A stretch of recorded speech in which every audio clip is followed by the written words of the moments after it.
2025. And just a quick update about what's happening here in the Middle East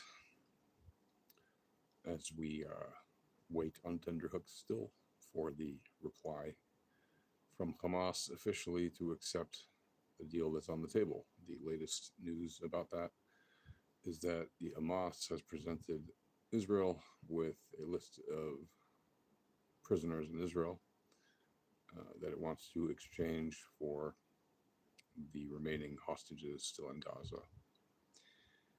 What is telling about their list is that they compare the terrorists who actually carried out October 7th with the hostages that are being held in Gaza by Hamas and their ilk. To call the hostages prisoners, as they did, is a lie. They are not prisoners in any way, shape, or form. The prisoners that Israel is holding, whether they've been convicted or are still on trial or are awaiting trial or even awaiting charges in some cases, still under investigation in other cases, those people are going through a due process and they have access to all their prisoners' rights under the law. And in the case of people caught in an act of war under the Geneva Convention, so they have rights from the Red Crescent. They have rights from visits from the Red Crescents. They have rights to visits from family. They have conjugal visits. They have visits with their lawyers. They have full rights. They get 3 squares a day. They have a safe, relatively safe place to live.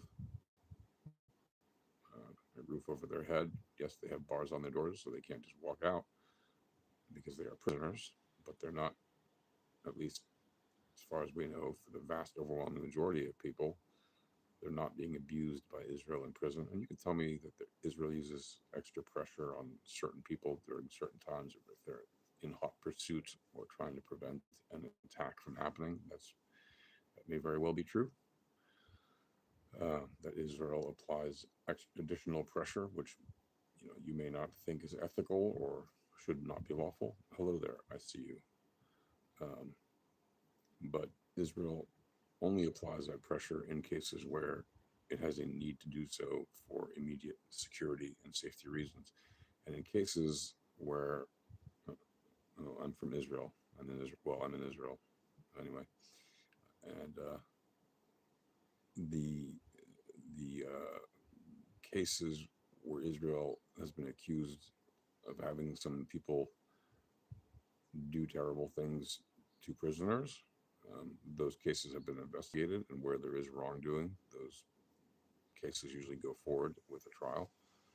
You can agree with or disagree with the outcomes of the trial, etc., but there is a judicial process, and it's not just summary execution of people like you would see in Gaza, people even suspected of what they call collaborating with Israel or speaking against Hamas or anything like that. You're from Goa? Hello, Goa. Hi, India. We love you, India. Peace and love from India. From Israel to India and to all the world. One day comes into it. Okay, I don't know what that means, but yeah, I would love to come visit Goa. Sure, it's an amazing place. I know. So the Israelis use or may use pressure against prisoners at times to stop national security problems. And in the cases where wrongdoing is committed, there are investigations, there are very often trials. You may say, well, there's not enough convictions in those trials. And you know what? That may even be a fair criticism in some cases. I don't know. I don't know the context of every trial. But I'm not going to assume that system for security matters is completely broken, because we see plenty of people who get arrested and then get released. And we see plenty of people who get arrested and then convicted because the evidence showed as much. And that's both in the cases of people on trial who are Israeli, or people who are on trial in cases where they are, they're Palestinians or whatever, Arabs who call themselves Palestinians or whatever you want to say. Hello there. Hi, folks. Um, oh, okay. So, yes, there are certainly uh, cases where there is extrajudicial pressure, like I said, on certain people. And there are certain cases where you can say, well, there's violations or whatever, but there is a due process. But to call those people, uh, those prisoners, the same term as you call the hostages in Gaza, who have not had any visits from the Red, from Magen David Adom, like the Israeli version of the Red Cross, right? In the way that the Palestinians get visits from the Red Crescent, to say that the hostages are prisoners when they're not housed in a prison, to say that they're, well, you can't house them in a prison because that would be too easy for the IDF to get them out. They're still supposed to be housed in prisons. It doesn't matter how easy it is for the IDF to get them out. They don't have visits from lawyers. They don't have visits from family. They don't have visits from spouses, no conjugal visits. They don't have visits from friends. They're not allowed to have any visits. They don't get 3 squares a day. The reports are from all the hostages who've gotten out that they were usually fed about once a day. Only some of them were fed a little bit more for some days or weeks before they were released in order to look less horrifying on camera.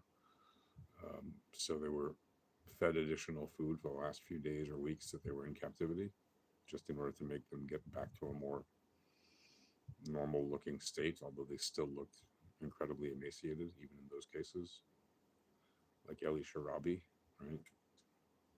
Whose wife and daughters were brutally murdered just minutes after he was kidnapped to Gaza on October 7th, and whose brother also was killed, and the body of his brother is being held in Gaza.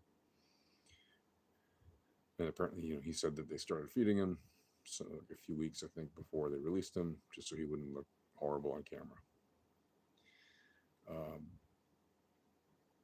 To compare those hostages who are living in most inhumane conditions and are being brutally tortured, and women have been harassed and assaulted, God knows what, in captivity,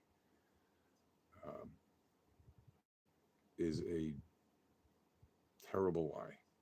It is an awful propaganda lie.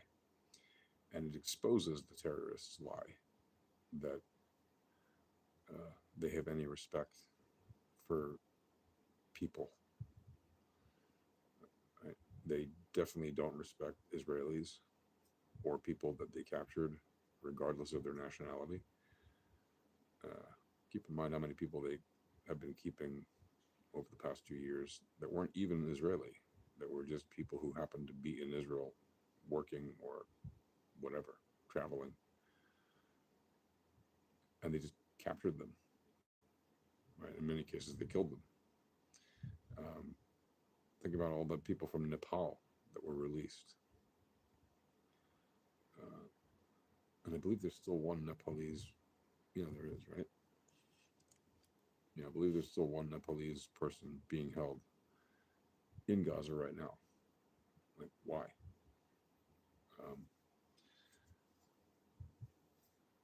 It's an insane and disgusting comparison. And what it also shows is that the Hamas isn't really serious about ending this war. Not because of a semantic definition of words, but because they're doing everything that they can in order to not fulfill their obligation, which is to, first of all, accept the deal and release the hostages. And second of all, relinquish power. Meaning, give up your arms, step away from political power. If they do those two things, this war ends. Then there's a whole lot of other things. Some of them are very specific in the agreement. Many of them are not. They still need to be negotiated. But the first thing you do is agree to the basic agreement and do the first two concrete steps that would end the war immediately.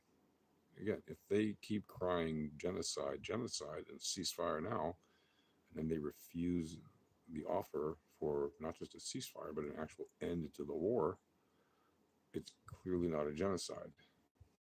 You know, think about it. Like I said in a recent video, if the Nazis had offered a peace treaty to the Allies to stop the war, and they would have freed all the people from the concentration camps and death camps and put down their weapons and stepped away from power, um, had they done that 2 or 3 years into the Holocaust, uh, think about all the additional lives that would have lived through that period, and all the unnecessary deaths in places that might have been avoided, not just in the concentration camps and death camps, but also on the battlefields, uh, in the cities in Germany and across the Third Reich that they had occupied, where the Allies bombed the living daylights out of them towards the end of the war.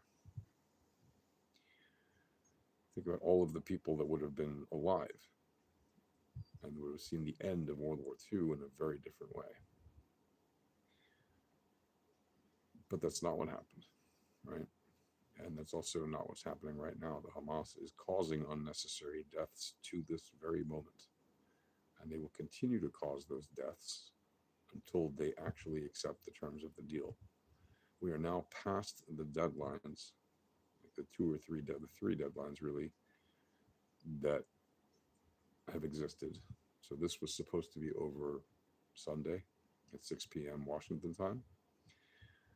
On Saturday or Friday or whatever it was, right before the deadline expired, pretty much, they said, "Oh, we're willing to go to, in principle, we want to accept the terms, or we have to negotiate some things. So we're sending people to Cairo to negotiate." That was a stalling tactic, and they are doing exactly what I said from the beginning of this thing, which is they're going to drag this out as long as possible, even though they're under a lot of pressure. And right now, what's being worked out are all these issues that are okay. You want to negotiate some things. Uh, there can be things negotiated, but there is no reason to not say, okay, let's just get this going.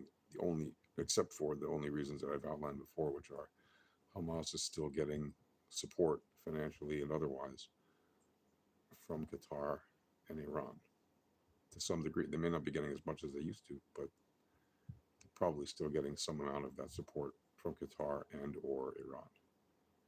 Now, Qatar is under a lot of pressure to do something to make Hamas stop this fighting. But Qatar supports them ideologically, which means Qatar wants Hamas to not just disappear. The entire Al Jazeera network is all about promoting Hamas ideology that's owned by Qatar.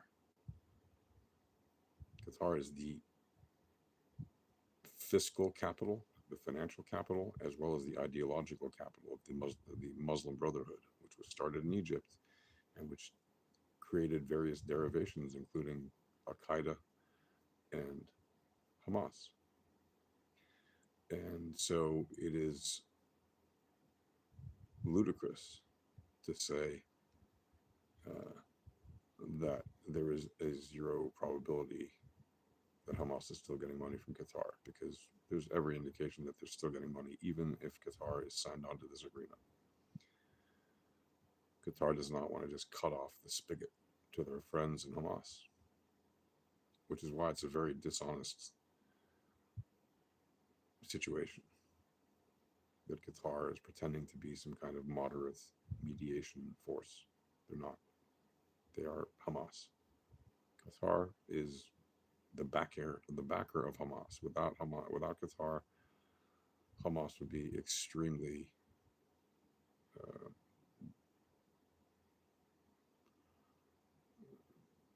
underfunded for their current objectives.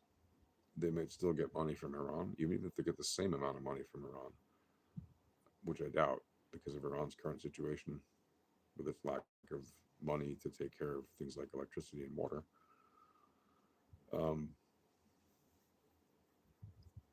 Hamas would definitely feel a huge pinch if Qatar stopped paying them, right?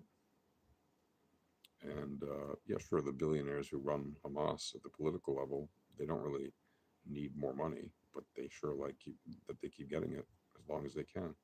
So they're going to keep trying to get more of it as long as they can. And that they're going to try to get that money from Qatar, and they're going to try to get that money from Hamas, from Iran, as long as they can. And it may be that now they might be suffering a little bit of a drawdown on their income. We're not sure. But it's not like they publish those lists easily and clearly every week, or every quarter or even every year. But we know certain things about certain transactions over the years. And we know that Qatar has every interest in continuing to do that for their friends who are the leaders of Hamas. They continue to protect them. They continue to let them live like billionaires because they are in Qatar. So they let them stay at five-star hotel resorts. It's disgusting.